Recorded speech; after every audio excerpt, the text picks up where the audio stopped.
Marekani inajipapatua kudhibiti bei ya mafuta duniani, huku nchi nyingi zikitoa lawama kwa rais wa Marekani Bwana Donald Trump.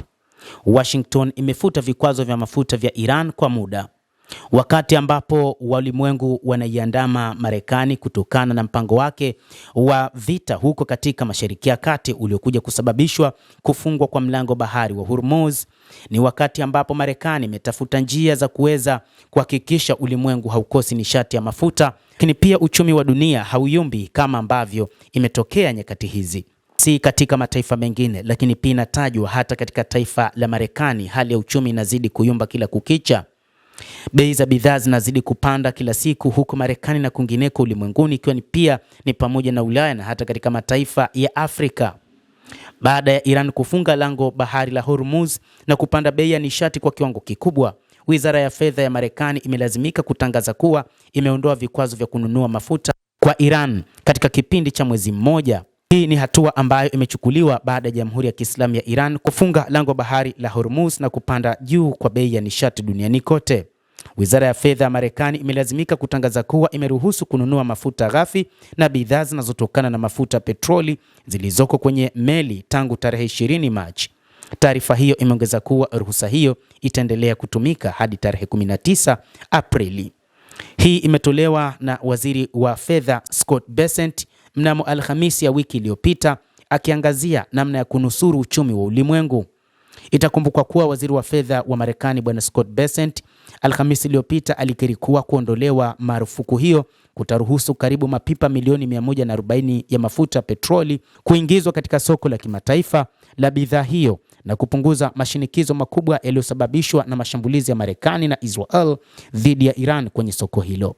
Hata hivyo, mkurugenzi wa uhusiano wa umma na msemaji wa Wizara ya Mafuta ya Iran Saman Qudus amekadhibisha madai ya Marekani kwamba kuna mafuta ya Iran ambayo hayajauzwa yaliyokwama katika meli baharini, akisema kwa sasa Tehran haina mafuta ya ziada yaliyokwama baharini kwa ajili ya kuuzwa kwenye masoko ya kimataifa. Amesisitiza kuwa matamshi ya waziri wa fedha wa Marekani yana lengo la kurejesha matumaini kwa wanunuzi wa mafuta na kudhibiti mkanganyiko wa kisaikolojia wa masoko ya bidhaa hiyo. Lakini pia wakati huu wachambuzi wa mambo wanasema kwamba huu ni mpango mwingine wa rais wa Marekani Donald Trump kutengeneza mazingira katika ulimwengu kuonyesha kwamba moja kati ya jambo ambalo amelidhibiti licha ya kuendelea na vita ni pamoja na kuhakikisha bei ya mafuta inapungua ulimwenguni kote. Lakini wachambuzi wanasema hali bado itakuwa ni ngumu, kwani hakuna namna ya uwezekano wa kupitishwa kwa meli katika lango bahari la Hormuz.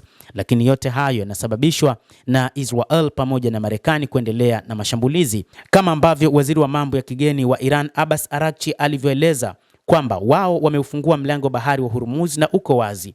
Lakini makampuni ya mafuta pamoja na gesi yana hofu kutokana na vita hivi, na ni Marekani ambayo inasababisha hofu hii, na wanaona kwamba kuna uwezekano wa mataifa hayo au makampuni hayo kuona kwamba pengine yakisafirisha mafuta kwa bendera za mataifa yao huenda akashambuliwa, kwani Marekani inaweza ikadhani ni mpango wa Iran kuendelea na uuzaji wa mafuta, na hivyo ili kuidhoofisha Iran kiuchumi lazima wazuie uuzaji wa mafuta, licha ya kwamba wakati huu wameona hakuna njia nyingine ya kufanya ama ya kujiondoa katika lawama la ulimwengu zaidi ya kuiruhusu Iran kuuza mafuta.